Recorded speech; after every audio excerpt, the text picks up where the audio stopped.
حاضرین محترم، میرے بزرگوں، دوستوں، نوجوان ساتھیوں، السلام علیکم ورحمۃ اللہ وبرکاتہ۔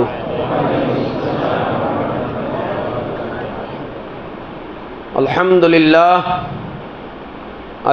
للہ رب العالمین، نحمدہ ونصلی ونسلم علی سیدنا ومولانا محمد رسولہ النبی الامین المکین الحنین الکریم الرؤوف الرحیم وعلی آلہ الطیبین الطاہرین المعتصمین وصحبہ الہادین المہدیین الراشدین المسترشدین المنتجبین، اما بعد، اعوذ باللہ من الشیطان الرجیم، بسم اللہ الرحمن الرحیم۔ قد جاءکم من اللہ نور وکتاب مبین، صدق اللہ مولانا العظیم۔ من علینا ربنا اذ بعث محمدا ایدہ بعیدہ ایدنا باحمدا، ارسلہ مبشرا ارسلہ ممجدا، صلوا علیہ دائما صلوا علیہ سرمدا، اللہم صل علی سیدنا ومولانا محمد وعلی آل سیدنا ومولانا محمد کما تحب وترضى۔ محترم مکرم سامعین اکرام، الحمدللہ آج یہ 10ویں شب ہے، مجلس میلاد النبی صلی اللہ علیہ وآلہ وسلم کا یہ 10واں حصہ ہے، اور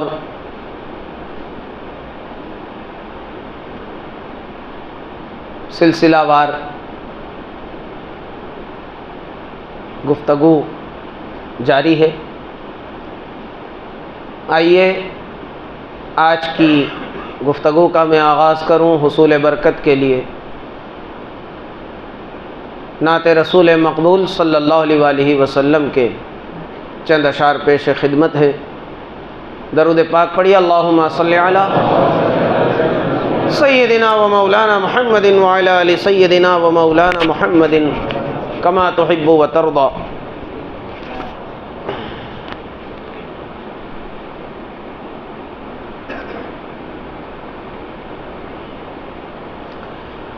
کون شہر مکہ میں صبح صبح آیا ہے، کون شہر مکہ میں صبح صبح آیا ہے، جس کے نور سے عالم سارا جگمگایا ہے، جس کے نور سے عالم سارا جگمگایا ہے۔ غیب سے ندا آئی، آمینہ مبارک ہو، غیب سے ندا آئی، آمینہ مبارک ہو، تو نے رحمت حق سے نور حق کو پایا ہے، تو نے رحمت حق سے نور حق کو پایا ہے۔ کون شہر مکہ میں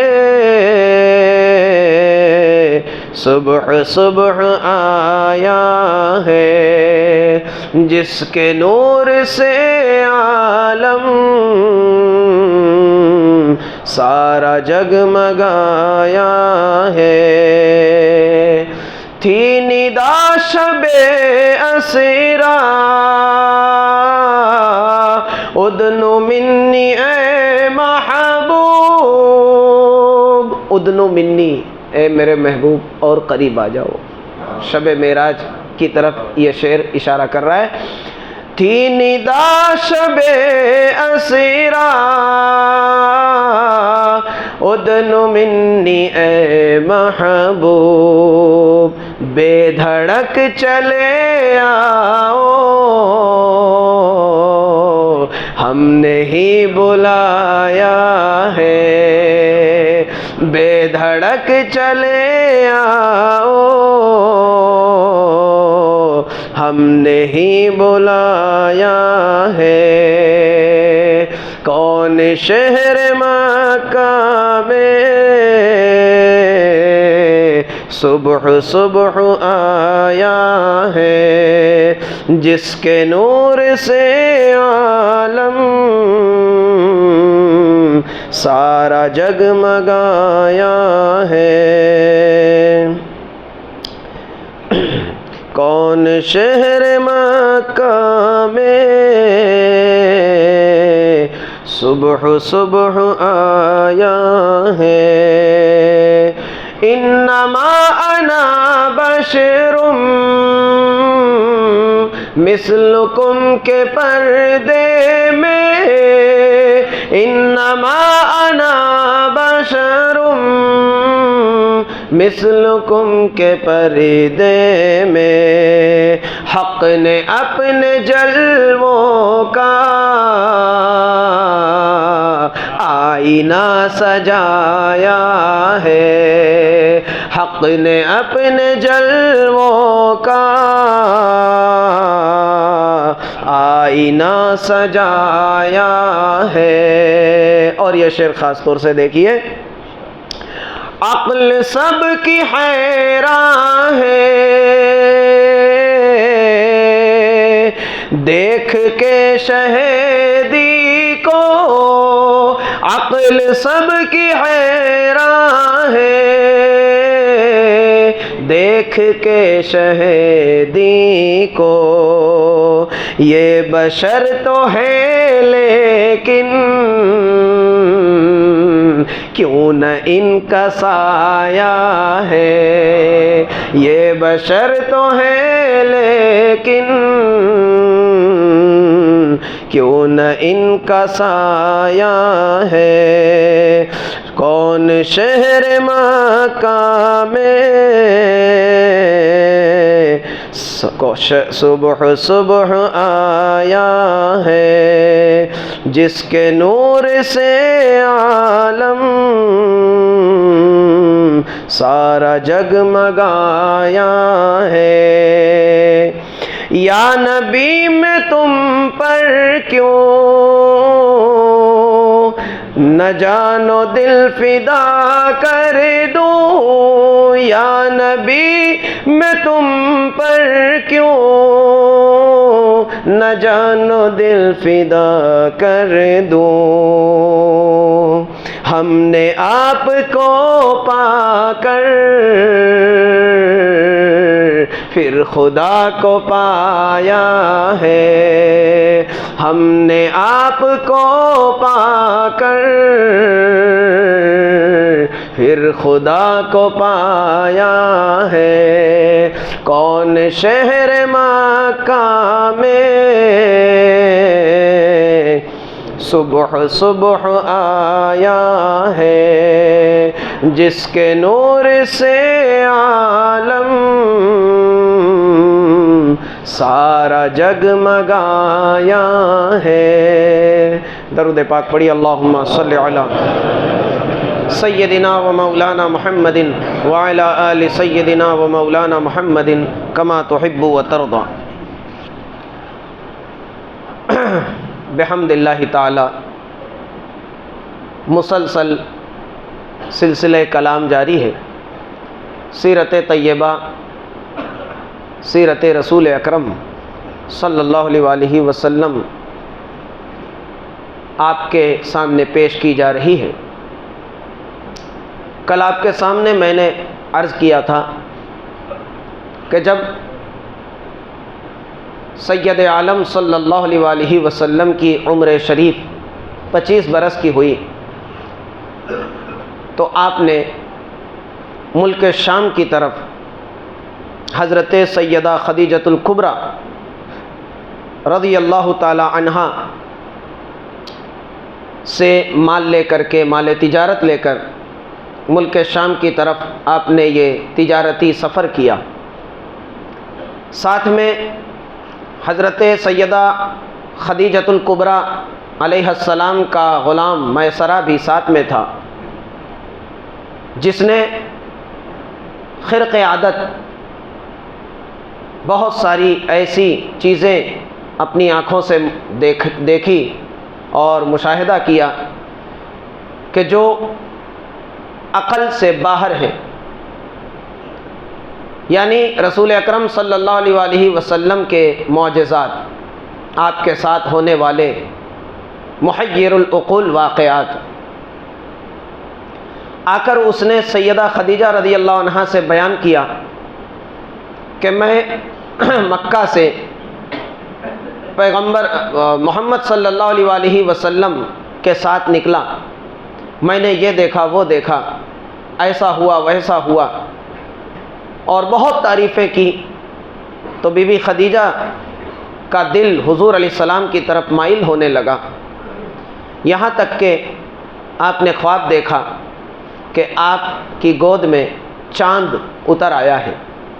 آپ نے اپنے چچا ورقہ بن نوفل سے اس خواب کو بیان کیا تو ورقہ بن نوفل نے کہا عن قریب تم پیغمبر آخر الزمان صلی اللہ علیہ وآلہ وسلم کے نکاح میں جانے والی ہو۔ دوستو یہاں تک آپ نے سماعت کیا۔ اس کے بعد کیا ہوا؟ اللہ کے حبیب صلی اللہ علیہ وآلہ وسلم بڑی امانت و دیانت کے ساتھ مال تجارت لیتے اور اس سے جو نفع ملتا وہ سب کے سب بی بی خدیجہ کے سامنے پیش کر دیتے۔ حضرت خدیجہ رضی اللہ تعالی عنہا نے بارہا یہ سب نوٹ کیا کہ محمد صادق و امین ہے، محمد جیسا سچا امانت دار روئے زمین پہ کوئی ثانی نہیں ہے۔ لہٰذا آپ نے یہ فیصلہ کیا کہ میں محمد صلی اللہ علیہ وآلہ وسلم سے نکاح کر لوں۔ آپ نے پیغام بھیجا اپنے غلام کے ذریعہ، غلام نے آ کر کے پیغام وہ خط حضور علیہ السلام کو دے دیا۔ حضور علیہ السلام نے پڑھا، اس میں لکھا تھا، بی بی خدیجہ نے لکھا تھا، سنیے یہ بات غلط نہیں ہے کہ اگر کوئی نوجوان کسی نوجوان لڑکی کو اپنا پارٹنر یعنی اپنی بیوی بنانے کے لیے اگر پسند کرے تو یہ پسند کرنا ناجائز نہیں ہے، یہاں سے یہ پتہ چلتا ہے۔ اور اگر کوئی لڑکی، جوان لڑکی اگر اپنا لائف پارٹنر پسند کرتی ہے اور سمجھتی ہے کہ اس کے ساتھ میری زندگی بہت بہتر ہوگی اور یہ میرا شوہر بننے کے قابل ہے، اور اس کی اچھی عادات اور اخلاق پر وہ فدا ہو جائے اور پھر وہ پیغام نکاح پیش کرے تو یہ بالکل جائز ہے، جو کہ سیدہ خدیجہ رضی اللہ تعالی عنہا کے پیغام بھیجنے سے ثابت ہے۔ عزیزان ملت، مگر نکاح سے پہلے پسند کرنا یہ الگ چیز ہے، مگر تنہائی میں ملنا یا ان سے بات چیت، ان کے درمیان بات چیت ہونا یہ مطلق حرام ہے، یہ کبھی جائز نہیں ہوگا۔ اگر پسند کرتا ہے کوئی نوجوان کسی لڑکی کو شادی کے لیے تو وہ اپنے بڑوں سے پیغام بھیج سکتا ہے یا ڈائریکٹ بھی پیغام بھیج سکتا ہے۔ کوئی لڑکی پسند کرتی ہے تو وہ بھی پیغام بھیج سکتی ہے، مگر تنہائی میں ملاقات کرنا یا بات چیت کرنا فون کے ذریعہ یا کسی بھی صورت میں یہ بالکل جائز نہیں ہے، جیسا کہ آج ہو رہا ہے۔ اللہ تعالیٰ نوجوان بچوں کو، نوجوانوں کو اور لڑکی لڑکوں کو نیک ہدایت دے اور شیطان ملعون کے اس جال میں پھنسنے سے بچائے۔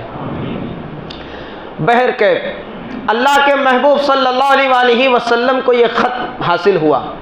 سرکار دو عالم صلی اللہ علیہ وآلہ وسلم نے دیکھیے کیسا ایک نمونہ پیش کیا ہے کہ اگر کوئی لڑکی آپ کو پیغام نکاح دیتی ہے تو آپ ڈائریکٹ جو ہے اس سے مل کر اس سے بات چیت کرنا یہ بالکل مناسب نہیں، کیونکہ اس میں گناہ کا امکان ہو سکتا ہے۔ سید عالم صلی اللہ علیہ وآلہ وسلم نے اپنے چچا ابو طالب کو یہ خط دے دیا اور کہا کہ چچا جان دیکھیے بی بی خدیجہ نے یہ پیغام نکاح بھیجا ہے، اگر آپ مناسب سمجھیں تو میں بھی خدیجہ کو اپنے نکاح میں قبول کر لوں گا، اگر آپ مناسب سمجھیں آپ جا کر طے کر دیں۔ اللہ اکبر، کیا بہترین نمونہ پیش کیا ہے سرکار نے صلی اللہ علیہ وآلہ وسلم۔ حضرت ابو طالب نے حضرت حمزہ اور حضرت عباس دونوں حضور علیہ السلام کے چچا ہیں، ان دونوں کو بھیجا، یہ دونوں بی بی خدیجہ کے گھر جاتے ہیں اور ان کے والد سے ملاقات کرتے ہیں۔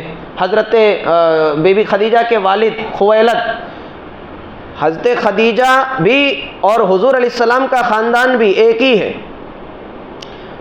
یہ دونوں تیسرے پیڑھی میں جا کے دونوں کے دادا ایک ہو جاتے ہیں۔ حضور علیہ السلام محمد بن عبداللہ بن عبد المطلب بن ہاشم بن قصی بن کلاب بن مرہ بن کعب بن لوئی بن غالب بن فہر۔ حضرت خدیجہ بنت خویلد بن اسد بن عبد العزیٰ بن قصی، چوتھے دادا دونوں کے ایک ہو جاتے ہیں۔ دوستو اس طرح وہ بھی حضور علیہ السلام ہی کے خاندان سے، تو اس میں رشتے میں بڑی مناسبت تھی، تو ابو طالب نے اس رشتے کو بھی قبول کیا اور فوراً حمزہ رضی اللہ عنہ اور حضرت عباس رضی اللہ عنہ دونوں اپنے بھائیوں کو بھیج دیا اور بات چیت ہو گئی، سب طے ہو گیا، نکاح کا وقت بھی مقرر ہو گیا۔ اب سنیے کہ مہر کے طور پر اللہ کے محبوب صلی اللہ علیہ وآلہ وسلم کی طرف سے خدیجہ رضی اللہ عنہا کو کیا دیا گیا۔ تو تاریخ سیرت ابن اسحاق کے الفاظ ہیں کہ حضرت حمزہ اور عباس رضی اللہ تعالی عنہما نے جب بات طے کر لی تو 20 نوجوان بالکل تندرست اور توانا اور فربا 20 اونٹنیاں وہ بی بی خدیجہ کو بطور مہر کے پیش کر دیا۔ یہاں سے حضرت خدیجہ نے اس مہر کو قبول بھی کر لیا اور اجازت بھی دے دی اور نکاح طے قرار پایا۔ اب کعبے کے صحن میں مجلس لگ گئی، اب سید عالم صلی اللہ علیہ وآلہ وسلم دلہا بن رہے ہیں۔ میرے آقا جناب احمد مصطفیٰ محمد مصطفیٰ صلی اللہ علیہ وآلہ وسلم جن سے بہتر کائنات میں کوئی دلہا نہیں، آپ دلہا بن رہے ہیں۔ اللہ اکبر، ایک مرتبہ آپ دلہا اس موقع پہ بنے ہیں اور ایک مرتبہ آپ دلہا بنے ہیں شب معراج کے موقع پہ۔ ساری کائنات کو حضور کے لیے سجا دیا گیا۔ دلہا جو ہے بیت اللہ سے بیت المقدس جا رہا ہے اور سواری کے لیے اللہ تعالیٰ نے جبریل امین کو خادم بنا کر اور براق کو بھیج دیا ہے۔ دلہا اس پر سوار ہو کر کے بیت المقدس جا رہا ہے، وہاں سے پھر ساری کائنات کو حضور علیہ السلام کے قافلے کے لیے سجا دیا گیا ہے کہ دلہا آ رہا ہے جو ساری کائنات میں سب سے بہتر دلہا ہے۔ اللہ اکبر۔ اور ایک موقع پہ آپ یہ نکاح کی مجلس میں آپ دلہا بنے۔ اللہ اکبر۔ دوستو عزیزو، اللہ کے محبوب صلی اللہ علیہ وآلہ وسلم کعبے کے صحن میں مجلس لگ گئی اور تمام کے تمام لوگ جمع ہو گئے، تمام معززین خاندان قریش کے تمام سردار وہاں جمع ہو گئے۔ جناب ابو طالب نے خطبہ نکاح پڑھا، اور خطبہ نکاح میں کیا پڑھا وہ پورا خطبہ کتابوں میں موجود ہے۔ اس پورے خطبے میں اول سے آخر صرف اور صرف حضور علیہ الصلوۃ والسلام کی تعریف ہی تعریف ہے کہ میرا بھتیجا ایسا ہے، میرا بھتیجا ویسا ہے، میرا بھتیجا یہ ہے وہ ہے، تمام کے تمام اوصاف۔ آپ نے ابو طالب نے خطبہ نکاح میں حضور علیہ السلام کے خطبہ نکاح میں صرف حضور کی تعریف ہی تعریف کی، اور یہاں سے جب ابو طالب خطبہ پڑھ کر بیٹھ گئے تو پھر بی بی خدیجہ کے طرف سے جو ان کے چچا ورقہ بن نوفل، پھر ان سے کہا گیا کہ آپ بھی کچھ پڑھ دیں، تو وہ بھی جب کھڑے ہوئے تو انہوں نے بھی صرف اور صرف اول خطبہ نکاح میں حضور کی تعریف ہی کی، اور یہ خطبہ بھی کتاب میں موجود ہے، اول سے آخر تعریف ہی تعریف ہے۔ مگر ورقہ بن نوفل نے ایک بات کہی اس میں، کیا ہے کہ ان قریب پیغمبر محمد صلی اللہ علیہ وآلہ وسلم کا دین، آپ کی شریعت پوری زمین پر غالب ہوگی، آپ کی شریعت اور آپ کی دعوت چار باغ عالم میں پہنچے گی، مشرق مغرب شمال جنوب۔ اے کاش کہ میں اس وقت زندہ ہوتا۔ یہ چونکہ یہ پڑھ رکھا تھا انہوں نے کہ حضور علیہ السلام کو، ہر نبی کو جب بھی انہوں نے دعوت کا کام شروع کیا تو کچھ سالوں بعد ان کی قوم نے ان کو مجبور کر دیا اور ہجرت کرنے پہ، جگہ چھوڑنے پہ۔ تو یہ دستور ہے میرے دوستو، علماء کرام کے، حضور علیہ السلام کے جو سچے وارثین ہیں ان کے ساتھ بھی ایسا ہوتا ہے، یہ دستور ہے۔ وہ تو غیر تھے مگر علماء کے ساتھ تو اپنے کلمہ پڑھنے والے لوگ ایسا کرتے ہیں، مجبور کر دیتے ہیں۔ اس لیے آج اس دور میں سچے علماء نے آزاد زندگی اختیار کی، کسی کے ماتحت، کسی کمیٹی، کسی تنظیم، کسی مسجد میں امامت کے زیر اثر یا مدرسے میں بندھارن میں وہ کام نہیں کرتے، کیونکہ اس میں کیا ہوتا ہے کہ وہ سچ بول نہیں سکتے، سچ بولیں گے تو قوم بگڑ جائے گی۔ آج قوم بھی یہ چاہتی ہے، جو وہ سننا چاہتی ہے ایسا ہی امام اسے چاہیے کہ ہم جو سننا چاہتے ہیں وہی سناؤ، ہم جو غلط کام کر رہے ہیں اس کو آپ مت روکو ہم کو۔ یہ قوم کا مزاج بن چکا ہے۔ کتنی ہی لاکھ دلیلیں دے، کتنا ہی حدیث اور قرآن کی روشنی میں بیان کر دیا جائے، قوم بجائے شکر گزار ہونے کے کہ آپ نے ہمیں گمراہی سے بچایا، آج تک ہم اس غلطی میں تھے، آپ کا احسان کہ آپ نے ہمیں ہماری اصلاح کی، ہمیں ہدایت دی اور قرآن اور حدیث کی روشنی میں ہمیں صحیح راستہ دکھایا، بجائے احسان مند اور بجائے شکر گزار ہونے کے وہ اس کے دشمن بن جاتی ہے قوم، کہ تم نے ہمیں کیوں روکا، ہم جو کرتے ہیں ہمیں کرنے دو۔ آج قوم کا مزاج یہ ہو چکا ہے۔ دوستو عزیزو، یہ مزاج جو علماء کے ساتھ قوم کا یہ رویہ ہے، یہ رویہ تعجب اس بات پر ہے کہ کلمہ پڑھنے والی قوم ہے جو علماء کو پریشان کرتی ہے، حق پرست علماء کو، بے قصور علماء کو، جو صرف دعوت حق کی بنیاد پہ جن کی مخالفت پر اتر آتی ہے قوم۔ ہاں، اگر کسی امام نے کوئی غلطی کی ہے، کوئی ایسا جرم کیا ہے جو واقعی ناقابل معافی ہے تو پھر اسے وہاں سے ہٹا دیا جائے، اسے معزول کر دیا جائے۔ وہ اس قابل نہیں ہے کہ اس پاکیزہ مقدس مصلی امامت پہ کھڑے ہونے کے لائق ہو سکے۔ اگر اس نے کوئی ایسا جرم کر دیا ہے، کوئی ایسا خلاف شرع کام کر دیا ہے، مگر وہ اہل حق عالم جو قرآن اور حدیث کی روشنی میں اس کام کے بارے میں تشریح کر دے جس کام میں قوم مبتلا ہے اور جو شریعت کی روشنی میں حرام ہے، اس سے روکے اور قوم بگڑ جائے تو یہ بد نصیبی ہوگی قوم کی۔ بجائے شکر گزار اور احسان مند ہونے کے قوم مخالفت پر اتر آتی ہے۔ عزیزان ملت، تو یہ رویہ یہ نیا نہیں ہے، بس نیا یہ ہے کہ نبیوں کے ساتھ غیروں نے کیا تھا اور نبی کے وارثوں کے ساتھ انہی کی امت کر رہی ہے۔ یہ تعجب اس بات پر ہے۔ بہرکیف عزیزان ملت، میں موضوع کی طرف آؤں تو ورقہ بن نوفل نے کہا کہ ہر نبی کو ان کی قوم نے ان کو وہاں سے ہجرت کرنے پہ مجبور کیا جب انہوں نے دعوت کا کام شروع کیا۔ تو اے کاش، وہ حسرت کر رہے ہیں، خطبے میں کہہ رہے ہیں اے کاش کہ میں اس وقت زندہ رہوں جس وقت پیغمبر آخر الزمان محمد صلی اللہ علیہ وسلم کو انہی کا خاندان، انہی کی قوم ہجرت کرنے پہ مجبور کر دے گی، مکہ سے انہیں نکال دے گی، ان کے قتل و غارت کی سازشیں کرنے لگے گی۔ اے کاش میں اس وقت زندہ رہوں اور میں ان کے ساتھ کھڑے ہو کر ان کی آڑ بن جاؤں اور ان کی طرف آنے والا تیر اپنے سینے پر لے لوں اور ان کے طرف آنے والا ہر تلوار کو میں اپنے سینے پر لے لوں، اپنی گردن پر لے لوں اور ان کا محافظ بن کے پہاڑ کی طرح کھڑا رہوں۔ یہ خطبے میں انہوں نے حسرت کا اظہار کیا کہ کاش میں اس وقت زندہ رہوں، چونکہ وہ بوڑھے ہو چکے تھے تو ان کو یہ ڈر تھا کہ میں ابھی تو نبوت کا اعلان بھی نہیں ہوا اور پھر ہجرت تو کب ہوگی، تو انہوں نے یہ حسرت کا اظہار کیا۔ بہر کے نکاح ہو گیا الحمدللہ۔ 20 اونٹنیاں حضور علیہ الصلوۃ والسلام کی کہ مہر کے طور پر بی بی خدیجہ کو پیش کیا گیا، مہر کے طور پہ۔ آج مہر کیا ہوتی ہے؟ 786 روپیہ، 1100 روپیہ، 1200 روپیہ، 1786 روپیہ، بہت زیادہ تو 5786 روپیہ۔ میں ایک جگہ نکاح کے لیے گیا، وہاں دیکھا تو 300 روپیہ۔ اللہ اکبر، میں تو حیرت میں ڈوب گیا کہ یہ لوگوں نے مہر کو سمجھ کیا رکھا ہے۔ مہر جو ہے وہ بیوی کا حق ہے، دلہن کا حق ہے، اور آج مہر بھی ایسے لوگ جو ہے اس کو معلوم بھی نہیں ہوتا بیچاری کو، مہر دوسرے لوگ طے کرتے ہیں، اس کو معلوم بھی نہیں ہوتا، جبکہ حق اس کا ہے، اس سے پوچھنا ہے کہ اتنی مہر چلے گی، تب انہیں یہ حق حاصل ہے، ان کے ولی کو، ان کے گھر والوں کو اس سے پوچھے، یہ مسئلہ کلیئر کر لیں۔ دلہن سے پوچھے کیا اتنا مہر ہے، کیا تمہیں قبول ہے، تب وہ پھر جا کے آگے نکی کرے اور طے کرے۔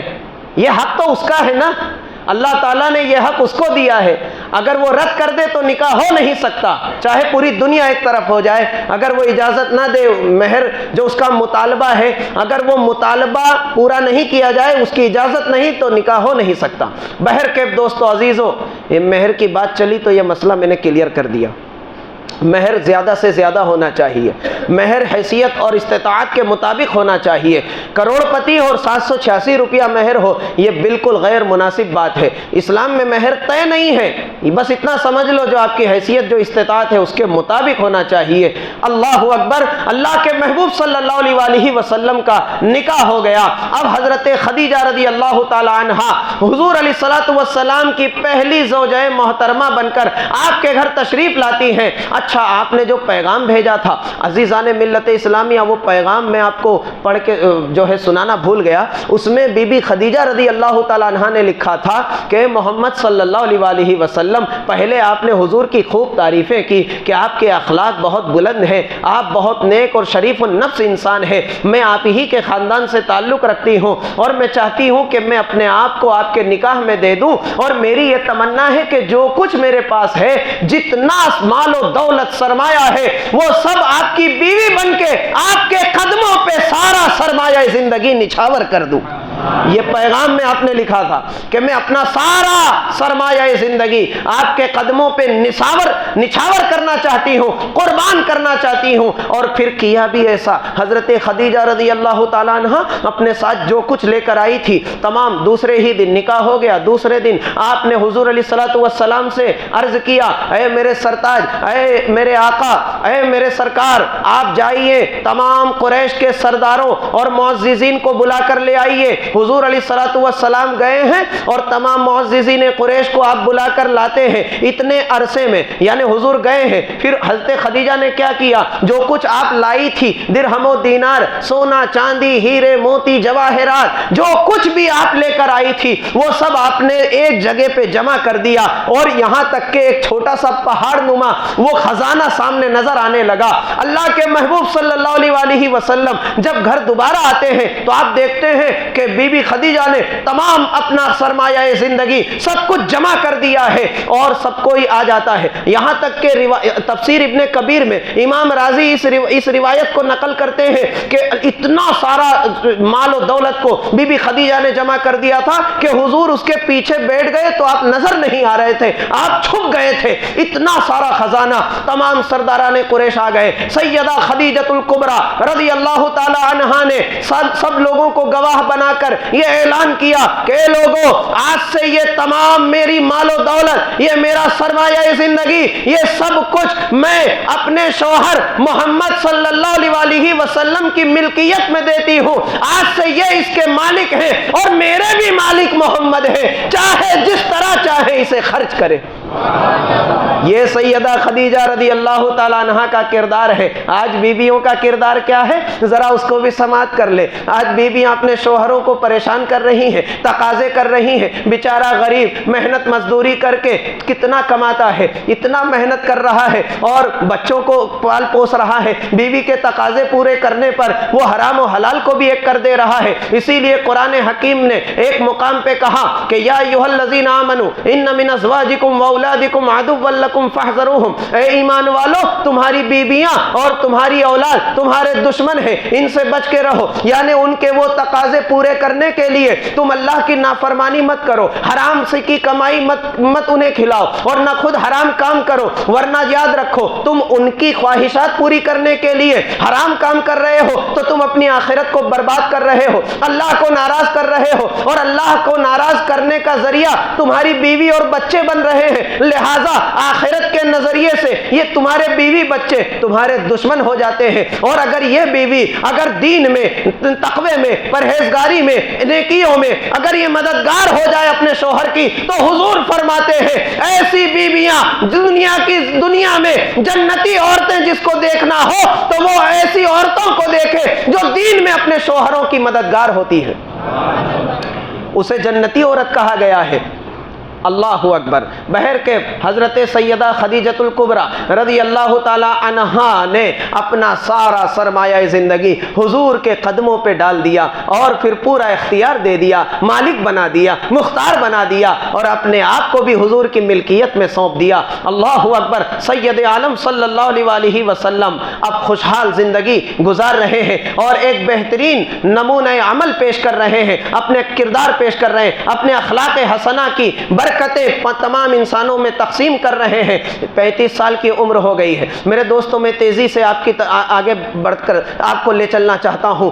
تقریباً کچھ سال گزرے تھے، یہ تمام خزانہ حضور علیہ الصلوۃ والسلام کے پاس موجود ہے۔ آپ نے دیکھا کہ احد پہاڑ کے صفا پہاڑی جو مکہ معظمہ میں جو پہاڑ ہے اس کے پیچھے سائے میں کچھ ایک غریب غربت زدہ مفلس قافلہ آیا ہوا ہے جو بہت ہی بھوک اور پیاس سے تڑپ رہا ہے، ان کے تن پہ کپڑے بھی نہیں ہیں، بڑے بھوکے اور پیاسے ہیں اور مٹی میں آلودہ ہو کر بھوک سے نڈال ہو کر کے سو رہے ہیں۔ اور جب اللہ کے محبوب صلی اللہ علیہ وسلم نے دیکھا ان کے حالات کو تو آپ کی آنکھوں میں آنسو آ گئے کہ انسان آج کتنا غربت اور مفلسی کا مارا ہوا ہے۔ آپ نے ان کے حالات کا جائزہ لیا، پوچھا تو کہا، ان لوگوں نے کہا کہ نہ ہمارے پاس کچھ کھانا ہے، نہ پینے کو پانی ہے، نہ ہمارے پاس کوئی مال تجارت ہے، ہم ایسے ہی مفلس چل پڑے ہیں رزق کی تلاش میں۔ اللہ کے محبوب صلی اللہ علیہ وسلم نے فرمایا کہ تم یہیں رکو، میں ابھی آتا ہوں۔ آپ اپنے گھر گئے اور تمام مال و زر وہاں سے بھرا ایک تھیلے میں اور لے کر آئے ہیں، کچھ کھانا بھی لے کر آئے ہیں۔ پہلے کھانا کھلایا اور پھر اس کے بعد ان تمام قافلے والوں میں وہ تمام مال و زر کو آپ نے تقسیم کر دیا۔ امام راضی اس روایت کو نقل کرتے ہیں تفسیر کبیر میں۔ اللہ اکبر۔ عزیزان ملت اسلامیہ، یہ اللہ کے محبوب صلی اللہ علیہ وسلم ایک مربت اور اخوت کا نمونہ بھی پیش کر رہے ہیں کہ اے لوگو، تم اگر مالدار ہو تو تمہارے مال میں یتیموں غریبوں کا حق ہے، ان کو بھوکا اور پیاسا مت رکھو۔ اگر تم نے ایسا کیا تو یہ انسانیت کے خلاف ہوگا، تم بھی انسان ہو، وہ بھی انسان ہے۔ اخوت و مربت کا، انفاق فی سبیل اللہ کا، ایک دوسرے کی جانوں پر خرچ کرنے کا ایک جذبہ اور ایک نمونہ اللہ کے محبوب صلی اللہ علیہ وسلم انسانوں کے سامنے پیش کر رہے ہیں۔ دوستو، اسی طرح عمر زمانہ گزرتا ہے اور عمر شریف آپ کی 35 سال کو پہنچ جاتی ہے۔ 35 سال کی جب عمر ہوتی ہے تو ایک واقعہ پیش آیا۔ کیا؟ تعمیر کعبہ کا، کعبے کی تعمیر کا۔ کعبے کی دیواریں بہت بوسیدہ ہو گئی تھی، تو تمام سرداران قریش نے مل کر یہ فیصلہ کیا کہ ہمیں چاہیے کہ ہم کعبے کی تعمیر اثر نو کریں اور اسے مضبوط بنائیں۔ اور اس وقت کعبے کی چھت نہیں تھی، کھلا تھا، صرف 4 دیوار تھی بس، تو پانی بھی بھر جاتا تھا بارش ہوتی تھی تو، اور اس میں ایک کنواں انہوں نے گڈھا بنا کے رکھا تھا اندر، اس میں جو چڑھاوے آتے تھے۔ توجہ سے سننا دوستو، اب ہم عنقریب بہت جلدی سے اعلان نبوت کی طرف بڑھ رہے ہیں۔ انہوں نے جو چڑھاوے آتے تھے، جو لوگ سونا چاندی جو بھی جس سے جو ہوتا کعبے کو چڑھاتا، چڑھاوا پیش کرتا، تو وہ اسی گڈھے میں جمع کرتے۔ سمجھو کہ وہ خزانے کا ایک کنواں تھا، جمع کرتے۔ تو حضور علیہ الصلوۃ والسلام کی 35 سال کی جب عمر ہوئی تو اس وقت بہت بڑی چوری ہو گئی، یعنی وہاں سے بہت سارا خزانہ کوئی چرا کر لے گیا۔ تمام سرداران قریش کو جب چوری کا علم ہوا تو سب کے سب پریشان ہو گئے اور سب نے اتفاق رائے کے ساتھ یہ فیصلہ کیا کہ اب ہمیں چاہیے کہ ہم کعبے کے اوپر چھت بھی ڈالیں اور اس کی دیواروں کو مضبوط کر دیں۔ حضرت سیدنا ابراہیم خلیل اللہ علیہ السلام نے جو کعبے کی تعمیر کی تھی انہی بنیادوں پر، اور چونکہ ایک زمانہ گزرا 5000 سال کا، تو وہ دھیمے دھیمے 5000 سال، آج 20 سال پہلے دیکھیے آپ خود اس بات کے گواہ ہیں کہ آپ کا جو فرش ہے نا وہ نیچے ہو گیا ہوگا. 20 سال پہلے اگر آپ نے اونچا بنایا ہوگا روڈ سے، 20 سال کا زمانے کا گزر جو ہے وہ برابر ہو گیا ہوگا، یا تو گھر آپ کا نیچا ہو گیا ہوگا. یہ ہوتا ہے. تو وہ تمام دیواریں مٹی میں ڈھک گئی، اور اس طرح پھر اس پر ضرورت پیش آنے پر اس پر مٹی کی دیوار کو چنا گیا، اونچا کرتے گئے. اب سرداران قریش نے یہ اتفاق رائے کے ساتھ یہ فیصلہ کیا کہ اب اس کو مضبوط دیوار کے ساتھ تعمیر کر دیں اور چھت بھی ڈال دیں. مگر ہوا کیا، کوئی ایک بہت بڑا جانور اژدہا نما وہ کعبے کے اندر آ کے وہ چھپا ہوا تھا. لوگ اس سے ڈرتے تھے اور اس کے قریب کوئی نہیں جاتا تھا. رات کے وقت وہ باہر نکلتا، بہت بڑا جانور جو کعبے کی دیواروں پہ یوں چمٹ کر کے طواف کرتا یا جو بھی، اور پھر واپس اندر چلا جاتا. کئی لوگوں کو اس نے نگل بھی لیا تھا. کچھ لوگ رات میں طواف کرنے گئے، روایات میں آتا ہے کہ اس نے کچھ لوگوں کو نگل بھی لیا تھا. اب تمام فکر اور بڑھ گئی کہ اب تو کعبے کی تعمیر ضروری ہے، مگر اس کا کیا کریں؟ یہ پتہ نہیں کون سی شے، کون سا خبیث جس نے کعبے کے اندر آ کے قبضہ کر رکھا ہے. تو تمام سرداران قریش نے اللہ تعالیٰ سے التجا کی کہ اے پروردگار، اس بلا کو تو دور کر دے. اگر یہ بلا دور ہوتی ہے تو ہم نے جو فیصلہ کیا ہے کعبے کی تعمیر کا، اگر یہ چیز یہاں سے نکل جاتی ہے تو ہم اس کو نشانی سمجھیں گے کہ تو بھی ہمارے اس فیصلے سے راضی ہے کہ ہم کعبے کی نئی تعمیر کریں. دیکھو کیا دماغ لگایا کہ جب صبح ہوئی تو دیکھا کہ آسمان سے ایک بہت بڑا سفید پرندہ آیا، اور اس جانور کو اس نے پنجوں میں جکڑ لیا اور اٹھا کر کے لے گیا. تمام سرداران قریش اور تمام کفار مکہ نے یہ سمجھ لیا کہ اللہ تعالیٰ کی بھی یہ مرضی ہے کہ ہم کعبے کی نئے سرے سے تعمیر کریں. اب تعمیر کا کام شروع ہوا، تعمیر ہونے لگی، دیواریں بلند ہو گئی. ٹھیک ہے. المختصر، حجر اسود کی تنصیب کا جب وقت آیا کہ حجر اسود کو کون فٹ کرے گا دیوار پہ، اس کی جگہ پہ، تو اس میں جو ہے جھگڑے ہونے لگے. 4 قبیلے تھے اس وقت خاندان قریش میں، 4 خاندان جو اس وقت معزز خاندان: بنو ہاشم، بنو امیہ، بنو عدی اور بنو تیم. حضرت عمر رضی اللہ عنہ بنو عدی سے ہے، حضرت ابوبکر صدیق بنو تیم سے ہے، سیدنا عثمان غنی بنو امیہ سے ہے، اور مولا کائنات بنو ہاشم سے، اور اللہ کے محبوب کا وہی خاندان ہے. یہ 4 معزز قبیلے، اور یہ چاروں کے درمیان جھگڑا ہونے لگا کہ ہر قبیلہ یہ چاہتا کہ یہ حجر اسود کو ہم نصب کریں. بہت معزز کام ہے، بڑا ہی شرف والا کام ہے، تو ہر قبیلہ چاہتا کہ اس حجر اسود کو ہم نصب کریں اس کی جگہ پہ. جھگڑا ہونے لگا، تلواریں نیام سے باہر آ گئی. عرب کی ناک بڑی لمبی ہوتی ہے، عربوں کی. وہ ایک بات پہ اگر اڑ جائیں تو پھر جان جائے کچھ جائے، مان نہ جائے عزت نہ جائے. یہ عربوں کا مزاج ہے. اب کیا ہوا؟ خون خرابے کی نوبت آ گئی. اتنے میں بحث ہو رہی تھی کہ اللہ کے محبوب صلی اللہ علیہ وسلم وہاں تشریف فرما ہوئے. سرکار نے جائزہ لیا. جائزہ لینے کے بعد کہا کہ دیکھو لڑنے جھگڑنے سے کوئی فائدہ نہیں. تمام لوگوں نے حضور علیہ الصلوۃ والسلام کی رائے پر سب نے اتفاق کیا. تمام سرداران قریش نے مل کے یہ فیصلہ کیا کہ دیکھو ایسا ہے کہ کل صبح سب سے پہلے جو کعبے کے صحن میں داخل ہوگا، سب سے پہلے وہ جو کہے گا، وہ جو فیصلہ کرے گا، اس پر تمام قبیلے متفق ہو جائیں گے. اب ایسا ہوا کہ اللہ تعالیٰ کی مرضی، صبح ہوئی تو پیغمبر آخر الزمان محمد الرسول اللہ صلی اللہ علیہ وسلم سب سے پہلے کعبے کے صحن میں جلوہ افروز ہوئے. سب لوگوں نے حضور کو دیکھ کے، سب کو جیسے پتا چلا کہ محمد سب سے پہلے آئے ہیں، تو سارے کے سارے قبیلے خوش ہو گئے کہ محمد کبھی غلط فیصلہ کر نہیں سکتے. اب اللہ کے محبوب صلی اللہ علیہ وسلم نے فیصلہ کیا کہ لڑنے جھگڑنے سے کوئی فائدہ نہیں. تمام چاروں قبیلے کے سرداروں کو آپ نے جمع کیا، محفل لگ گئی، میٹنگ ہونے لگی۔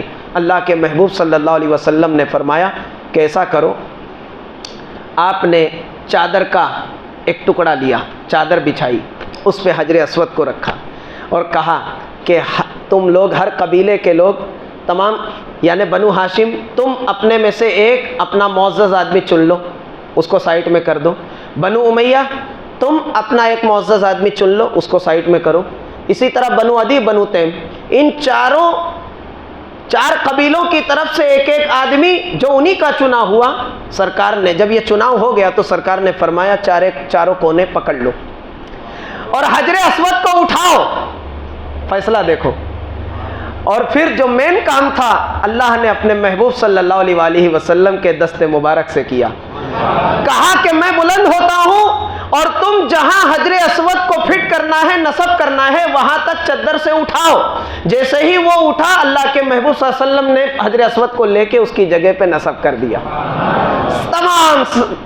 تمام خاندان قریش اس بات پر خوش ہو گئے اور اس طرح کعبے کی تعمیر ہوئی۔ یہ 35 سال کی عمر میں یہ تعمیر کعبہ کا یہ واقعہ بڑا ہی ایمان افروز واقعہ، اور اللہ کے محبوب صلی اللہ علیہ وآلہ وسلم کی ذہنیت اور آپ کا عدل و انصاف، آپ کا فیصلہ، یہ اس واقعے سے یہ پتہ چلتا ہے۔ بہر کے میرے دوستو عزیزو، اللہ کے محبوب صلی اللہ علیہ وآلہ وسلم کا وہ وقت بھی قریب آ رہا ہے جس کی بنیاد پر اللہ نے اپنے پیارے محبوب کو پیدا فرمایا، جس بنیاد پر اللہ نے اپنے محبوب صلی اللہ علیہ وآلہ وسلم کو بشری لباس پہنا کر انسانوں میں مبعوث فرمایا۔ اب وہ وقت قریب آ رہا ہے، وہ وقت قریب آ رہا ہے، اور اللہ کے محبوب صلی اللہ علیہ وآلہ وسلم کا دل بھی اس کی طرف مائل ہونے لگا ہے۔ اب جیسے جیسے 40 سال کی عمر قریب آ رہی ہے، اللہ کے نبی صلی اللہ علیہ وآلہ وسلم غار ثور میں جا کر، غار حرا میں جا کر آپ گوشہ نشین ہو جاتے۔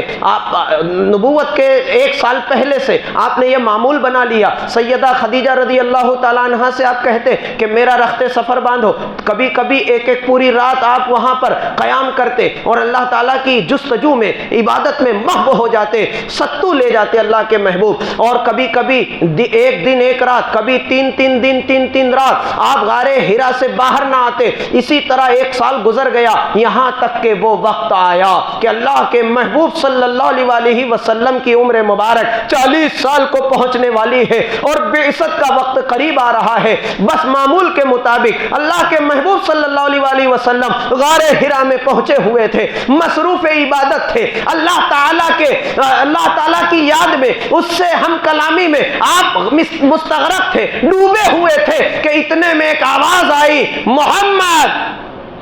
ایک آواز آتی ہے، محمد، یا محمد، یا محمد۔ اللہ کے محبوب صلی اللہ علیہ وآلہ وسلم چاروں طرف دیکھتے ہیں، کوئی نظر نہیں آتا۔ اتنے میں تھوڑی دیر کے بعد حضرت سیدنا جبرائیل پہلی مرتبہ اللہ تعالیٰ کا حکم لے کر، وحی الہی لے کر کے محمد الرسول اللہ صلی اللہ علیہ وآلہ وسلم کی بارگاہ میں حاضر ہوتے ہیں اور عرض کرتے ہیں کہ محمد اقرأ بسم ربک الذی خلق۔ یہ پہلی وحی، بعثت کا وقت آ گیا۔ حضرت جبریل کہتے ہیں محمد، اللہ تعالیٰ نے آپ کو اپنا محبوب بنایا ہے، اللہ نے آپ کو نبوت و رسالت سے سرفراز کیا ہے، اب آپ اپنی قوم کے بیچ میں جاؤ اور لوگوں کو دین کی دعوت دو، توحید کی دعوت دو۔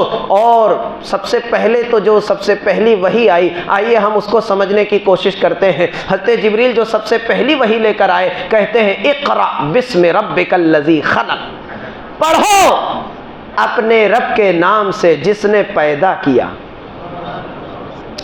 دیکھو قرآن حکیم کی سب سے پہلی آیت اقرا کیا ہے؟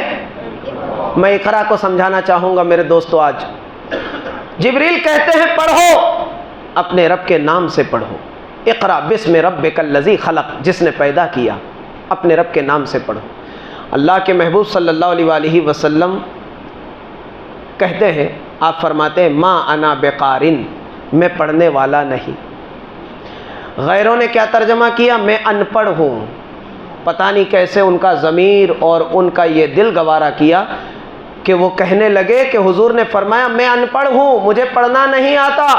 جبکہ حضور صحیح بخاری کی حدیث ہے، اس میں لفظ ہے ما انا بقارن، میں پڑھنے والا نہیں، قاری نہیں یعنی پڑھنے والا نہیں، میں ابھی نہیں پڑھوں گا میرے دوست و عزیزو، مگر آئیے ذرا اقرا کو میں سمجھا دوں اور اقرا کی روشنی میں کچھ پیغام آپ تک پہنچا دوں۔ حضرت جبریل کہتے ہیں اقرا پڑھیے، تو سب سے پہلے پڑھنے کا ذکر ہے۔ میرے دوست و عزیزو، قرآن کی پہلی آیت ہے جس میں پڑھائی کا ذکر ہے۔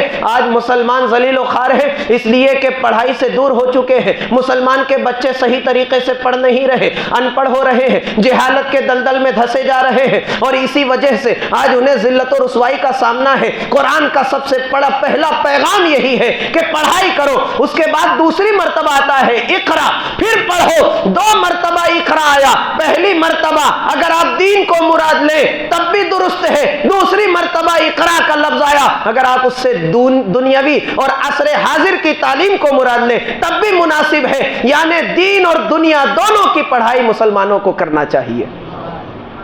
اقرا وربک الاکرم دوبارہ آیا۔ عزیزان ملت، تو حضرت جبریل نے پہلی وحی حضور علیہ السلام کے قلب مبارک پہ نازل کی۔ اللہ تعالیٰ نے نزل علی محمد، اور یہ وحی کہاں نازل ہوتی ہے؟ وحی کا ٹھکانہ کیا ہے؟ وحی کا مرکز کیا ہے؟ قلب محمد صلی اللہ علیہ وآلہ وسلم۔ قرآن کہاں اترا؟ قلب محمد پر اترا۔ قل من کان عدوا لجبریل فإنہ نزلہ علی قلبک، اے محبوب ہم نے اس قرآن کو تیرے دل پر اتارا ہے۔ دوستو قرآن، اللہ اکبر، اس قرآن کے بارے میں جب یہ آیت مجھے ملی تب مجھے اندازہ ہوا کہ میرے نبی کا دل کتنا مضبوط رہا ہوگا۔ لو انزلنا هذا القرآن على جبل لرأيته خاشعا متصدعا من خشیۃ اللہ، اگر یہ قرآن ہم پہاڑ پہ اتارتے تو آپ دیکھتے کہ پہاڑ اللہ کی خشیت سے، اللہ کے خوف سے ریزہ ریزہ اور بالکل فنا ہو جاتا، بکھر جاتا، ہواؤں میں ذرہ بن کر اڑ جاتا۔ قرآن کا بوجھ پہاڑ برداشت نہیں کر سکتا، مگر اللہ اکبر، میرے نبی کے دل کو اللہ نے کتنا مضبوط بنایا تھا کہ پورا قرآن قلب محمد پر نازل کر دیا گیا۔ دوستو عزیزو، تو یہ پہلی وحی فرمایا، جبریل نے عرض کیا اقرا، رسول نے فرمایا ما انا بقاری، میں پڑھنے والا نہیں۔ تو حدیث کے الفاظ کہ حضرت جبریل نے حضور علیہ السلام کو دبوچا، زور سے دبایا، اتنا دبایا کہ حضرت جبرائیل کا دم پورا ہو گیا، طاقت مکمل لگ گئی۔ سمجھ میں آ رہی ہے بات سمجھ میں آ رہی ہے؟ جبریل کو اللہ نے کتنی طاقت دی ہے، ذرا اس سے اندازہ لگائیے کہ حضرت جبریل کے بارے میں ایک صحیح حدیث ملتی ہے کہ اگر وہ ایک چیخ لگا دے زمین پر تو زمین آپ کی اس چیخ سے زلزلہ اس پر طاری ہو جائے اور نیست و نابود اور فنا ہو جائے۔ وہ جبریل، وہ طاقتور جس کے بارے میں قرآن میں آیا کہ انہو لقول رسول کریم ذی قوت عند ذی العرش مکین، قوت والا ذی قوت والا۔ حضرت جبریل امین کو اللہ نے سید الملائکہ بنایا ہے، اور ایک ادنا فرشتے کو اللہ نے بہت طاقت دی ہے، تو یہ تو سید الملائکہ ہے تمام فرشتوں کے۔ مگر دوستو عزیزو، یہ فرشتوں کا سردار ہے تو وہ رسولوں کا امام ہے، وہ نبیوں کا سردار ہے، جبریل خادم ہے، اور جہاں جبریل کی رسائی ختم ہوتی ہے محمد عربی کی وہاں سے آغاز ابتدا ہوتی ہے۔ عزیزان ملت، تو حضرت جبریل نے فغطنی حتی بلغ منی الجہد، حدیث کے الفاظ صحیح بخاری کی حدیث، اقرا پڑھیے، تو رسول نے فرمایا ما انا بقارن، تو پھر جبریل نے کیا کیا؟ فغطنی حتی بلغ منی الجہد، تو جبریل نے مجھے دبوچا اور اتنا دبوچا کہ اپنی طاقت کی انتہا پر پہنچ گئے، یعنی مفہوم کیا ہوگا؟ تھک گئے۔ کیا ہوگا؟ نبی نہیں تھکے، جبرائیل تھک گئے۔ پھر کہا اقرا، پڑھیے۔ میں نے کہا ما انا بقارن، 3 مرتبہ یہ عمل دہرایا گیا۔ فغطنی حتی بلغ منی الجہد، پھر جبریل نے مجھے دبوچا اور اتنا دبوچا کہ وہ انتہائی کوشش کو پہنچ گئے، تھک گئے۔ پھر کہا اقرا، پھر میں نے کہا ما انا بقارن، تو پھر فغطنی حتی بلغ منی الجہد، تھک گئے، دبوچا، اتنا دبایا کہ وہ تھک گئے، انتہائی کوشش کو پہنچ گئے۔ جب حضرت جبریل نے دیکھا کہ یہ تو پڑھ نہیں رہے، تب پھر حضرت جبریل سمجھ گئے کہ یہ پڑھیں گے کب۔ سننا، میں بہت ڈیٹیل میں لے جا رہا ہوں، پہلی وہی ہے، شاید آپ پہلی مرتبہ یہ نقطہ سن رہے ہوں گے کہ حضرت جبرائیل علیہ السلام نے 3 مرتبہ کہا، رسول نے فرمایا ما انا بقارن، پھر حضرت جبریل نے دبوچا یہاں تک کہ انتہائی کوشش کو پہنچ گئے۔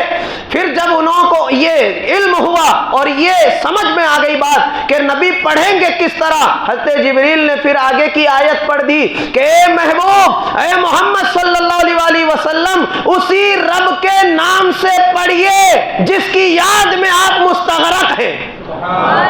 تو پھر نبی نے پوری سورہ پڑھ دی، اقرا بسم ربک الذی خلق خلق الانسان من علق، یعنی یہ منظر کیا تھا کہ میں اللہ کی یادوں میں مستغرق ہوں، میں اللہ کے ذکر میں مبتلا ہوں، میں اللہ کی یاد میں ڈوبا ہوا ہوں، اور تو آ کے مجھے ڈسٹرب کر رہا ہے، میری یادوں میں آ کے خلل ڈال رہا ہے، ابھی میں نہیں پڑھوں گا، ابھی میں نہیں پڑھوں گا، ابھی میں نہیں پڑھوں گا۔ تو جبریل نے دیکھا کہ نبی اللہ ہی جس اللہ کی یاد میں ڈوبے ہوئے ہیں، جبریل نے اسی رب کا نام لیا، کہا اسی رب کے نام سے پڑھو جس کی یاد میں آپ ڈوبے ہوئے ہیں، مستغرق ہیں۔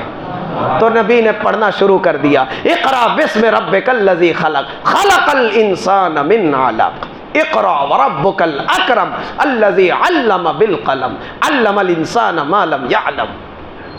یہاں تک یہ پہلی وحی یہاں تک نازل ہوئی، 5 آیات۔ عزیزان ملت اسلامیہ، غور کرنا، مگر وحی الہی ہے نا، وحی الہی ہے جس کی وحشت اللہ کے محبوب صلی اللہ علیہ وسلم پر طاری ہو گئی۔ پہلی مرتبہ کا یہ بشری لباس میں پہلی مرتبہ یہ تجربہ ہوا تو آپ پر کپ کپی طاری ہو گئی، آپ فوراً آئے۔ بی بی خدیجہ رضی اللہ تعالی عنہا گھر پر جو ہے کام میں بیزی ہیں، اللہ کے محبوب صلی اللہ علیہ وسلم گھر آئے اور پھر کہتے ہیں خدیجہ زملونی زملونی، اے خدیجہ مجھے کمبل اڑاؤ، انی خشیتو، مجھے ڈر ہے کہ میں کہیں ہلاک نہ ہو جاؤں، بدن پر کپ کپی طاری ہے، وحی الہی جو ہے نازل ہوئی ہے، آپ تیز شدید بخار میں مبتلا ہیں، بدن پر کپ کپی طاری ہے۔ حضرت خدیجۃ الکبریٰ رضی اللہ تعالیٰ عنہا سے آ کر کہتے ہیں اے خدیجہ زملونی، مجھے کمبل اڑا دو، مجھے ٹھنڈی لگ رہی ہے، میرا بدن پورا کانپ رہا ہے، بخار آیا ہے۔ تو حضرت خدیجہ نے کہا اچانک ایسا کیا ہو گیا؟ تو اللہ کے محبوب نے پورا واقعہ سنا دیا۔ حضرت خدیجہ نے کہا کہ اے اللہ کے محبوب صلی اللہ علیہ وسلم، دیکھیے یہ الفاظ کہ جب ایک شوہر اپنے گھر تھکا ہارا آئے یا کسی ٹینشن میں ہو، کسی فکر میں ہو، تو ایک ہونہار بیوی اپنے اس شوہر کو کیسے تسلی دیتی ہے، یہاں پہ یہ نمونہ ہمارے لیے مل رہا ہے۔ حضرت سیدہ خدیجہ رضی اللہ تعالی عنہا کہتی ہیں کہ اے محمد، اے میرے سرکار، اے میرے آقا، آپ تو بہت نیک ہیں، اللہ آپ کو ایسے ہی ضائع نہیں ہونے دے گا، آپ تو بیواؤں کے اور یتیموں کے غمگسار ہیں، یتیموں کے سہارا ہیں، آپ تو لوگوں کی تکلیفوں کو اپنے اوپر خود لے لیتے ہیں اور ہنسوں کو رونے والوں کو آپ ہنسا دیتے ہیں، لوگوں کے غمگساری کرتے ہیں، بے کسوں کے آپ کس ہیں، بے ٹھکانوں کے آپ ٹھکانہ ہیں، یتیموں کے مددگار ہیں، انسانیت کے لیے مسیحا کا درجہ رکھتے ہیں، آپ کو اللہ ایسے ضائع نہیں ہونے دے گا، آپ بہت بلند اخلاق کے مالک ہیں، آپ کی جان بہت قیمتی ہے، اللہ آپ کو ہلاک نہیں کرے گا۔ ایسی تسلی دے کر بی بی خدیجہ رضی اللہ تعالیٰ عنہا نے حضور علیہ الصلوۃ والسلام کو اطمینان دلایا، اور پھر آپ گھبراتے ہوئے ورقہ بن نوفل جو ان کے چچا ہیں ان کے پاس دوڑی دوڑی چلی گئی اور کہنے لگی کہ چچا جان ایسا ایسا واقعہ پیش آیا ہے۔ حضرت ورقہ بن نوفل نے کہا اگر یہ بات سچ ہے تو یہ جبرائیل تھے جو تمام نبیوں کے پاس آیا کرتے تھے، اور جب وحی نازل ہوتی ہے تو نبیوں کا یہی حال ہوتا ہے، گھبرانے کی بات نہیں ہے۔ یعنی جو میرا یقین تھا اور جو میں کہہ رہا تھا آج وہ سچ ثابت ہو گیا۔ یہ پیغمبر آخر الزمان ہے۔ ورقہ بن نوفل خوش ہو گئے اور پھر رو بھی رہے ہیں کہ میں اس وقت زندہ نہ رہوں گا، اس لیے کہ میرا وقت بالکل ان قریب ہے موت کا، مگر اے خدیجہ تم بہت خوش نصیب ہو، مبارک ہے تمہارے لیے کہ تم سید عالم پیغمبر آخر الزمان صلی اللہ علیہ وسلم کی بیوی ہو۔ میرے دوستو عزیزو، بہر کیف یہ پہلی وحی کا موقع تھا۔ اس کے بعد کیا ہوا؟ حضرت خدیجہ رضی اللہ تعالیٰ عنہ گھر آتی ہیں اور کہتی ہیں کہ میں نے اپنے چچا سے بات کی، وہ جبریل تھے، وہ اللہ کے فرشتے تھے جو اللہ کا پیغام آپ تک لے کر آئے ہیں۔ حضرت اللہ کے محبوب صلی اللہ علیہ وسلم نے پھر کیا ہوا کہ سیدہ خدیجہ رضی اللہ تعالیٰ عنہ بھی ایک باصلاحیت عورت تھی، انہوں نے حضور علیہ الصلوۃ والسلام سے کہا، کیا کہا کہ اگر دوبارہ وہ آئے تو مجھے صرف اشارہ کر دینا۔ کیا بی بی خدیجہ نے کیا کہا؟ دوبارہ جب وہ آئے تو مجھے اشارہ کر دینا۔ اگر وہ کوئی بدروح ہے یعنی کوئی بری روح ہے تو بھی ہمیں سمجھ میں آ جائے گا، کیونکہ اور اگر وہ فرشتہ ہے تب بھی سمجھ میں آ جائے گا۔ تو حضرت جبریل پھر گھر پر آئے، حضور علیہ السلام کے گھر پر آئے دوسری وحی لے کر، دوسری مرتبہ۔ تو اللہ کے محبوب صلی اللہ علیہ وسلم نے سیدہ خدیجۃ الکبریٰ رضی اللہ تعالی عنہا سے کہا کہ وہ چیز آ چکی ہے۔ حضرت خدیجہ رضی اللہ تعالی عنہا نے اپنے سر سے کپڑا ہٹا دیا، بے پردہ ہو گئی، کہا وہ شے دکھ رہی ہے؟ کہا نہیں وہ نہیں ہے۔ پھر آپ نے اوڑھ لیا، کہا اب کہاں؟ ہاں سامنے ہے۔ کہا یقیناً یہ اللہ کا مقدس جلیل القدر فرشتہ ہے، جبرائیل ہے، جو باحیا ہے، جو بے پردہ عورت کے سامنے نہیں آتا، یہ کوئی بدرو نہیں ہے۔ کنفرم ہو گیا۔ دوستو عزیزو، دیکھا آپ نے سیدہ خدیجہ رضی اللہ تعالیٰ عنہ کی دانائی دیکھو، اللہ اکبر۔ حضرت خدیجہ رضی اللہ تعالیٰ عنہ حضور علیہ الصلوۃ والسلام کے مشن میں سب سے پہلے جنہوں نے حضور کی دعوت، حضور کی تبلیغ، حضور کے مشن میں سب سے پہلے جس نے تعاون کیا وہ کوئی انسان، وہ مرد نہیں ہے، وہ زمین پہ سب سے پہلی عورت ہے، حضرت خدیجہ رضی اللہ تعالیٰ عنہ کی ذات ہے۔ یہاں سے عورتوں کو بھی سبق مل رہا ہے۔ یقیناً ابھی الحمدللہ ہمارے گاؤں میں، نبی پور میں بہت سے گھروں میں اسپیکر لگ چکا ہے، اور یہ اسپیکر کے ذریعہ ہم مجلسوں میں ہمارے گھر کی خواتین بھی شریک ہو رہی ہیں ہماری محفل میں۔ اللہ تعالیٰ ہم ان کے لیے بھی آج انشاءاللہ دعا کریں گے۔ انشاءاللہ تعالیٰ خواتین تک میری آواز پہنچ رہی ہیں تو یہ ضرور میں ان تک یہ پیغام پہنچانا چاہوں گا کہ سیدہ خدیجہ رضی اللہ تعالیٰ عنہا جو حضور علیہ الصلوۃ والسلام کی سب سے پہلی زوجہ محترمہ ہے، کس طرح اپنے شوہر کو تسلی دے رہی ہیں، کس طرح حضور کے پاکیزہ اور مقدس مشن میں وہ تعاون کر رہی ہیں۔ عورتوں کو چاہیے کہ جب ان کا شوہر نیک کام میں مبتلا ہو تو اس میں عیب نہ لگائے، اس کا تعاون کرے، ہے نا، اس کی ٹانگ نہ کھینچے، اس کے لیے روڑا نہ ڈالے راستے میں، اس کے لیے رکاوٹ نہ بنے۔ اگر شوہر نیک راستے پہ چل رہا ہے تو پھر اس کا تعاون کرے، اس کے لیے رکاوٹ پیدا نہ کرے۔ بہر کے دوستو، حضرت سیدہ خدیجہ رضی اللہ تعالی عنہا حضور علیہ الصلوۃ والسلام کی دعوت پر ایمان لاتی ہے۔ سب سے پہلے اللہ کے محبوب صلی اللہ علیہ وسلم نے سیدہ خدیجہ رضی اللہ تعالی عنہا کے سامنے اپنی نبوت کا اعلان کیا کہ خدیجہ، اللہ نے مجھے نبوت عطا کی ہے اور میں اللہ کا سچا رسول اور سچا نبی بنا کر کے، انسانوں میں آخری نبی بن کر کے بھیجا گیا ہوں۔ کیا میں تمہیں جو دین لے کر کے مجھے بھیجا گیا ہے، جو دین دے کر کے مجھے بھیجا گیا ہے، میں اس دین کی دعوت سب سے پہلے تمہارے سامنے پیش کرتا ہوں، کیا تم اس دعوت کو قبول کرتی ہو؟ حضرت سیدہ خدیجہ رضی اللہ تعالی عنہا نے عرض کیا، اے میرے سرتاج، اے میرے آقا، میں نے تو آپ کو کب سے قبول کر لیا ہے، ٹھیک ہے ظاہری طور پر میں آج اپنی زبان سے اقرار کرتی ہوں، اشہد ان لا الہ الا اللہ واشہد ان محمد رسول اللہ۔ اس طرح عورتوں میں سب سے فاسٹ، سب سے پہلے سیدہ خدیجہ رضی اللہ تعالی عنہا ایمان لاتی ہے اور مسلمان بنتی ہے اور حضور کے دامن سے، دامن اسلام سے وابستہ ہوتی ہے۔ اب اس کے بعد کیا ہوا؟ حضرت جبریل، اب اللہ کے محبوب، وہ چونکہ ٹھنڈک بہت زیادہ تھی تو حضور علیہ السلام کمبل اوڑھ کر، اور زمل زے میم لام عربی میں کمبل کو کہتے ہیں، اللہ کے محبوب اوڑھ کر لیٹے ہوئے ہیں کہ پھر حضرت جبریل آئے اللہ کی وحی لے کر اور کہتے ہیں یا ایھا المزمل، اے کمبل اوڑھ کر لیٹنے والے، قم، کھڑے ہو جا، قم اللیل الا قلیلا، رات کو اللہ کی عبادت کر، رات کو قیام کر، قم اللیل الا قلیلا نصفہ او انقص منہ قلیلا، یا آدھی رات کا بھی کچھ حصہ اللہ کے لیے کھڑا ہو، قیام کر۔ دیکھو یہ کیا محبت ہے اللہ کی اپنے محبوب سے۔ دیکھو کیا ہوتا، یہ بھی کہا جا سکتا تھا کہ محمد، پورے قرآن میں اللہ نے اپنے محبوب صلی اللہ علیہ وسلم کو نام لے کے نہیں پکارا، حضور علیہ السلام کے صفات اور القاب سے حضور کو پکارا ہے، کہیں یا ایھا المزمل کہا، کہیں یا ایھا النبی کہا، کہیں یا ایھا الرسول کہا، مگر نبی ہے تو کہا یا ایھا النبی، رسول ہے تو کہا یا ایھا الرسول، مگر یہ کیا ہے کہ کمبل اوڑھ کر لپیٹ کر لیٹے ہیں اور کہا جا رہا ہے یا ایھا المزمل، ایک کمبل اوڑھ کر لپیٹ کے، کمبل لپیٹ کے لیٹنے والے، قم، کھڑا ہو جا۔ یہ کیا بات ہے دوستو، یہ محبت کی انتہا ہے کہ جس کو آپ محبت کریں وہ جس حال میں ہو اسی کیفیت، اسی صفت کے ساتھ آپ اسے پکاریں، یہ محبت کا اظہار ہے۔ اللہ تعالیٰ اپنے محبوب سے محبت فرماتا ہے، اے کمبل پوش کھڑا ہو جا۔ جیسے حضرت علی رضی اللہ تعالیٰ عنہ مسجد نبوی اس وقت، آج تو الحمدللہ اللہ تعالیٰ نے کتنی ترقی دی ہم کو کہ گرمی سے بچنے کے لیے اے سی ہے، ہوا کے لیے پنکھے لگ گئے ہیں، اجالے کے لیے کتنے سارے بلب ہیں، دیکھیے پوری مسجد میں دن قائم ہو چکا ہے جیسے دن ہو دوستو۔ اور دیکھیے کمبل ہے، یہ کیا کہتے ہیں اس کو، قالین، نرم نازک، کہ آپ کو تکلیف نہ ہو گھٹنوں میں یا پیشانی میں، تکلیف نہ ہو۔ مگر وہ ایک شاعر نے کیا خوب کہا تھا کہ مسجدیں جب کچی تھی تو پکے تھے نمازی، آج مسجد پکی ہے تو کچے ہیں نمازی۔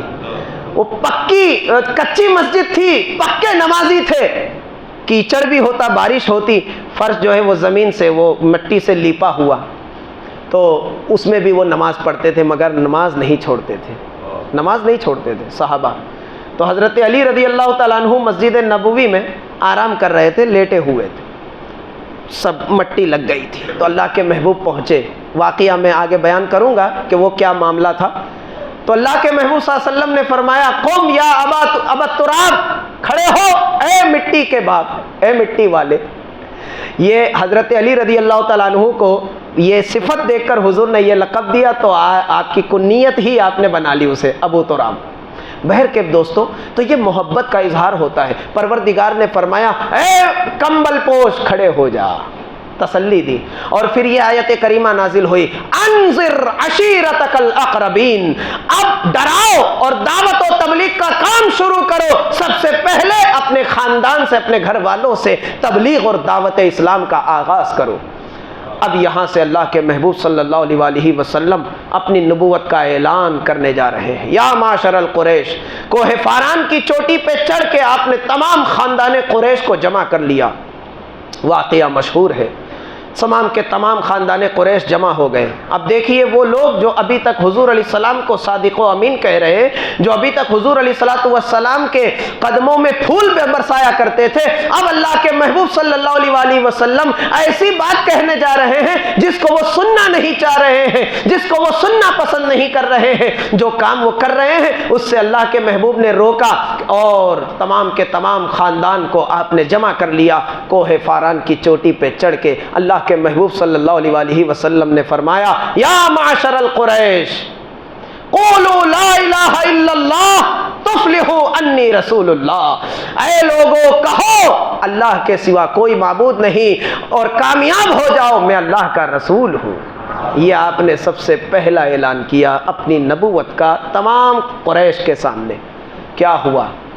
سب کے سب نے حضور علیہ السلام کی دعوت کو رد کر دیا۔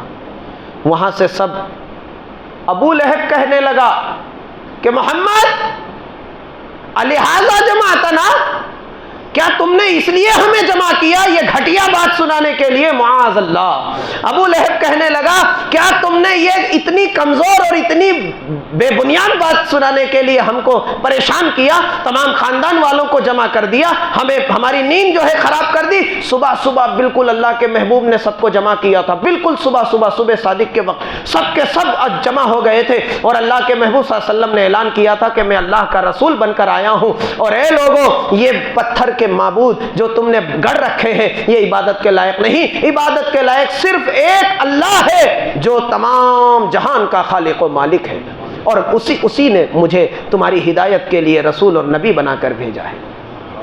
ابو لہب نے ہاتھ اٹھا کر کہا، کیا کہا؟ تم نے یہ گھٹیا بات سنانے کے لیے ہم کو جمع کیا؟ اللہ تعالیٰ کو یہ بات بہت ناپسند آئی، پروردگار ناراض ہو گیا، سورہ لہب پوری اتار دی، تبت یدا ابی لہب وتب ما اغنی عنہ مالہ وما کسب، ٹوٹ جائے ابو لہب کے دونوں ہاتھ، یہ ہاتھ جو ہاتھ نبی کی طرف اٹھے توہین کے لیے، اللہ تعالیٰ اسے اٹھنے نہیں دیتا، اسے اس قابل ہی نہیں رکھتا کہ دوبارہ اٹھے، ٹوٹ جائے ابو لہب کے دونوں ہاتھ۔ میرے دوستو، اللہ کے رسول صلی اللہ علیہ وسلم اگر چاہتے تو جواب دیتے، مگر اللہ تعالیٰ نے فرمایا کہ حبیب تمہیں کوئی جواب نہیں دینا ہے، بس اپنا کام کرو، ان لوگوں کو جواب ہم دیں گے، آپ جواب دو گے تو وہ آپ کی حدیث بنے گی، میں جواب دوں گا تو وہ قرآن بنے گا، قیامت تک اس کی تلاوت ہوگی، قیامت تک روزانہ ہزاروں لاکھوں مرتبہ زمین پر کہیں نہ کہیں اس وقت بھی کوئی سورہ لہب پڑھ رہا ہے، لعنت کا سلسلہ قیامت تک رہے گا۔ اے محبوب، جو تیرا دشمن ہوگا ہم قیامت تک اس پر لعنت کرتے رہیں گے، تو آپ جواب دو گے تو حدیث بنے گی جو کتاب میں بند ہو جائے گی، میں جواب دوں گا تو قرآن بنے گا جو قیامت تک پڑھا جائے گا۔ تبت یدا ابی لہب وتب۔ عزیزان ملت اسلامیہ، ایک بھی آدمی ایمان نہیں لایا، مکہ میں شور ہو گیا، تمام چاروں طرف یہ ہنگامہ ہو گیا۔ صدیق اکبر رضی اللہ تعالیٰ عنہ سب سے پہلے مسلمان ہے، توجہ دینا، بس آخری ہے، آپ ایمان لانے کا آپ کا واقعہ پیش کر دوں، پھر انشاءاللہ یہاں سے کل کی گفتگو ہماری شروع ہوگی، ہے نا انشاءاللہ، بس آج یہ اتنا حصہ سن لیں۔ حضرت ابوبکر صدیق رضی اللہ تعالیٰ عنہ اس وقت موجود نہیں تھے مکہ میں، آپ تجارتی سفر میں تھے، آپ تجارت کی غرض سے یمن کی طرف جا رہے تھے، مکہ سے نکل چکے تھے اور یہاں نبوت کا اعلان ہو چکا تھا۔ چلتے چلتے دن بھر جو ہے شام ہو گئی، شام کے وقت حضرت صدیق اکبر نے ارادہ کیا کہ میں ٹھہر جاؤں۔ یمن کے راستے میں ایک گرجا آپ نے دیکھا، یعنی عیسائیوں کا عبادت خانہ آپ نے دیکھا، تو آپ نے چاہا کہ یہاں پہ رک جاؤں، سامان اندر ہی رکھ دوں اور رات گزار کر کے صبح یہاں سے نکلوں۔ آپ گرجا میں گئے، وہاں کے راہبوں سے آپ نے کہا کہ آپ کی اجازت ہو تو میں ایک رات رک جاؤں، یہاں اپنا سامان رکھ دوں، قیمتی سامان ہے۔ تو راہبوں نے کہا نہیں، ہمارے جو سردار ہیں ان کی اجازت ضروری ہے، اور وہ جو سردار تھا وہ بڑا پڑھا لکھا، متقی، عابد، زاہد تھا، انجیل کا عالم تھا۔ حضرت صدیق اکبر رضی اللہ تعالیٰ عنہ کو ان کے پاس لے جایا گیا۔ صدیق اکبر رضی اللہ تعالیٰ عنہ جیسے ہی اس راہب کے روبرو ہوئے، وہ اپنی کرسی سے کھڑا ہو گیا، جیسے ہی ابوبکر صدیق کو دیکھا وہ کھڑا ہو گیا، اس کے دل میں یہ بات آئی کہ میں کھڑا ہو جاؤں، کیونکہ آخری نبی کا پہلا خلیفہ آیا ہے، آخری نبی کا پہلا خلیفہ۔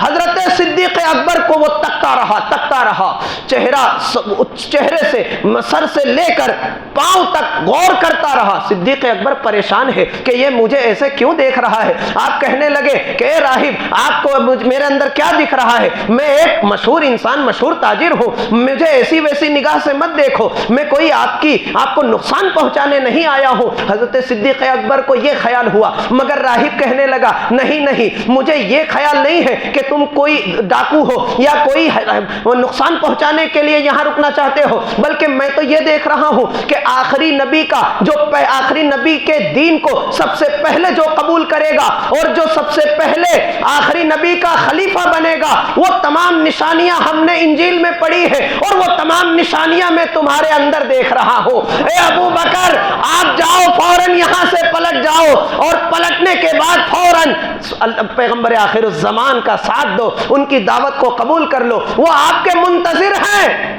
اچھا، حضرت صدیق اکبر حضور کے بہت پکے دوست بھی ہیں۔ نبوت کے اعلان سے پہلے صدیق اکبر اور حضور علیہ السلام تقریباً ایک عمر ہے۔ صدیق اکبر صرف 2 سال بڑے ہیں، مگر آپ کبھی بھی آپ نے اپنے آپ کو 2 سال بڑا نہیں سمجھا۔